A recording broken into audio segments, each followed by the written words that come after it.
Yes. Yes. When we go outside, dahil kayo when we are alone and we are outside, dahil tayo. So, yeah, boy, is mental health is very important. So, let's always take care of each other and always be kind to one another. Yes. Yes.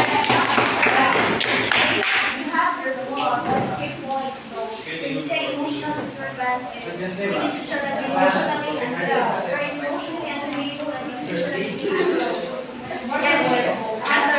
Okay, this is a recent news I have read on Facebook when I was scrolling. I have seen a post from the pinamungahan niya. Yes, and SE, nagpakamatay siya.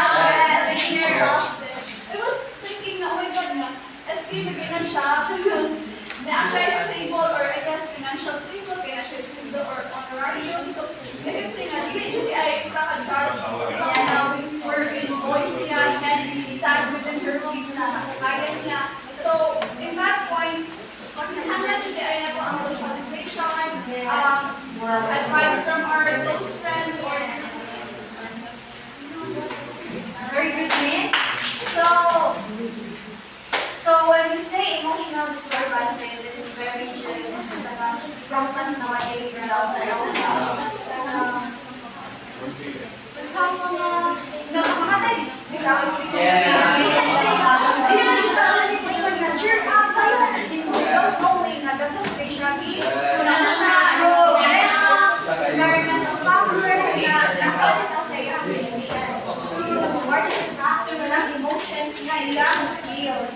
and the idea is an application through definition to disturbance or disorder. So, yeah, we can call it disturbance or disorder, but mostly, mas prepared kita call disturbance. Kaya when you say disorder, kaya lahi ako, disorder, so the idea is to ensure that all children with disabilities are entitled to free appropriate public education to meet their unique needs and prepare them for their education, employment, and independent living. So, yeah, when we say the strengthen inclusive education, it's because of the IDEA Act. So, the IDEA rule and so everyone is welcome to an inclusive education. So, yeah, but also, dapat need po siya yung halimbawa kung sa ginagawa na unique needs bitaw. Yeah, so naay ka ng criteria ng halimbawa na makana siya is na what's an emotional disturbance. So what are these? So this is chronicity, severity, and difficulty. For example, makaingon na tama, like for example, si Miss Kyla, nagdugtog pa siya karoon niya. Mukha niya, magdugtog pa siya karoon. Makaingon na disturbance? No. Kaya naman. Ano naman? Unang pinabandal.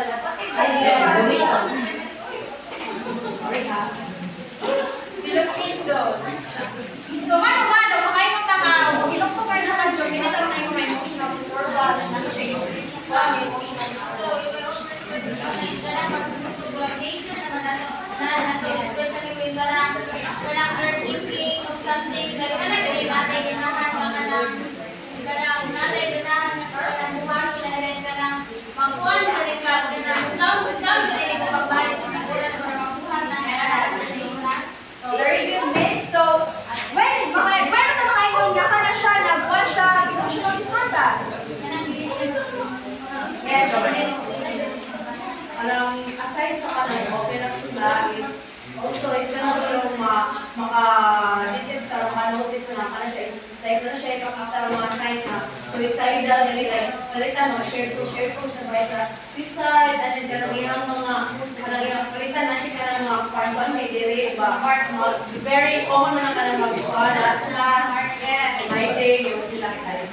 And then kanang magamit like pag-tingnan ka rin siya o kanang mga weapon na alam maka-hard sa pagalingan. So, muna siya ang hangay na kanang bantayan. So, if you have a family or a friend na parang napakita ginanang signs or symptoms, need rin siya kanang tuulong. Because kanang, they wanted to end pain, not their life. That's why naguna-una silang what if tatlo na lang yung pakamatay na lang po para ma-end ang shame. So, muna siya ako na-learn itong during itong awareness ako dito sa biotech, pero wala akong kumantay ng classmate ko. So, muna siya ako na-learn nga, ang suicidal person or people, they don't want to die. They just wanted to end the pain that they're doing. Yes! So, speak sa mga emotional disturbance, hindi na siya magkaroon silang problema. Yes! So, wala silang kabaw nga, na balik-balik sila na emotion in a long period of time. Nga, wala na kabaw ba?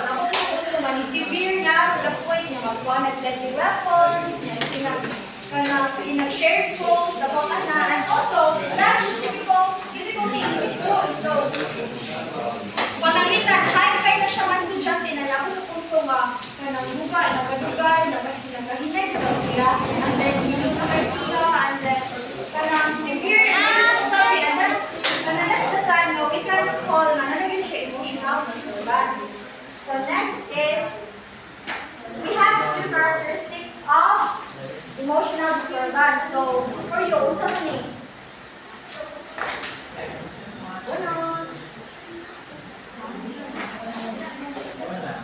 Iwikan.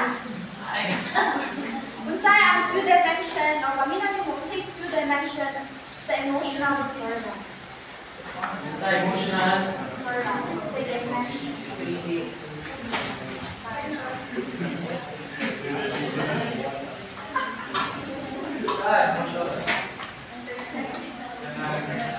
mild or So you have yeah. Nice guys. So Miss Clarence. Unsa two dimensions or characteristics of emotional disturbance? So, for me, like, kailangan parang may agreement na yung circumstances ko na ay internal and external, in which sa internal, ato na mo sa anxiety, depression, and something. Oh, so very good. So national point. Two dimension of emotional disturbance is internalizing and externalizing. So for you, what's on externalizing? So give me a brand name of a bag. Chanel. Gucci. 1, 2. Brand name of a bag. Ikaw. Adidas.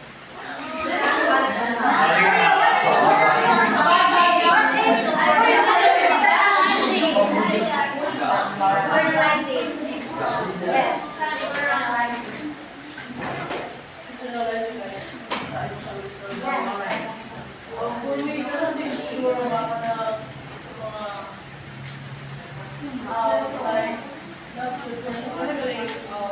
External factor may include internal naman ako sa headache,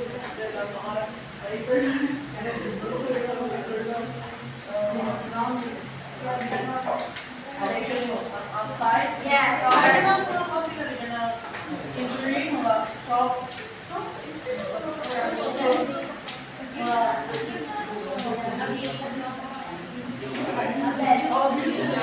okay, so 0 points. So thank you, Miss Judith. Okay, from my own perspective, external factors is something to do with the environment sa mga imuha ka socialize. So, for example, bullying. So, di ba, kapag mo na emotional sa bullying kay hindi ka bullying sa mga mga wala na ko yung space din sa kalimutan may pag-book na So you have a point. Thank you, Miss Rato. So when we say externalizing, it is generally compliant behavior. So does not follow direction within a reasonable amount of time. So mostly sa emotional disturbance nga sa externalizing is mas prepare sila mag-argue and then ka ng awa and then musyagit bitaw na na tantrums. So yung tantrums kay murag siguro sa express nila ang magalingon in that way. Yeah, that is externalizing. So, and internalizing. So, everybody read. Great emotional reactions along with other children. Extremely careful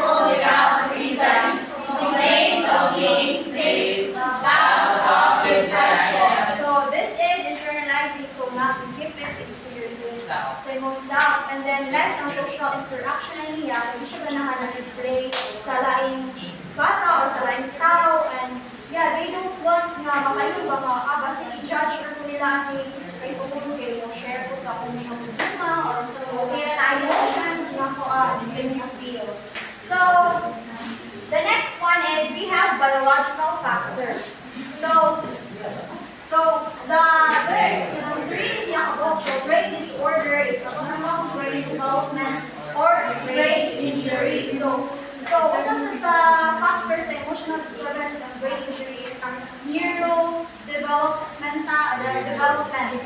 So yung kind of brain is na injury or kanakuha ang development, so napakay factor na maiwan sa lang yung emotions.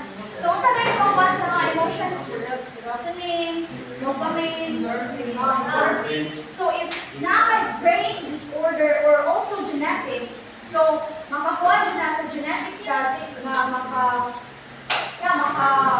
makausa sila sa factor sa emotional disturbance. Kaya wala pa na siya na-develop ang inyong endorphin, serotonin, and so parents a person's behavioral style or typical way of responding to the situation.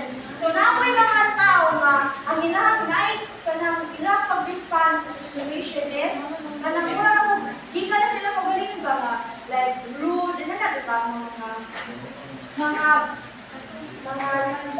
respond. So the environmental factors. So everybody read. Their relationship with parents during early years is critical to behavior. School, usually an environment in school, totally a contributing factor. Community, bad membership, drug and alcohol use, violent behavior,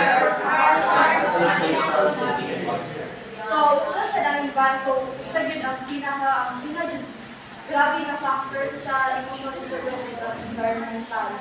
Kaya, kung isa magdangin sa mga tao niya, grabe na karoon niya, hindi nakita yung strong na ibang mga sa emotion. Like, kung maka-hear ng tag-words na makapadaw na ko is makadaw, Jude, niya, what ka ba nga? Paano ito pa ng emotions na increase emotional disturbance, especially sa home.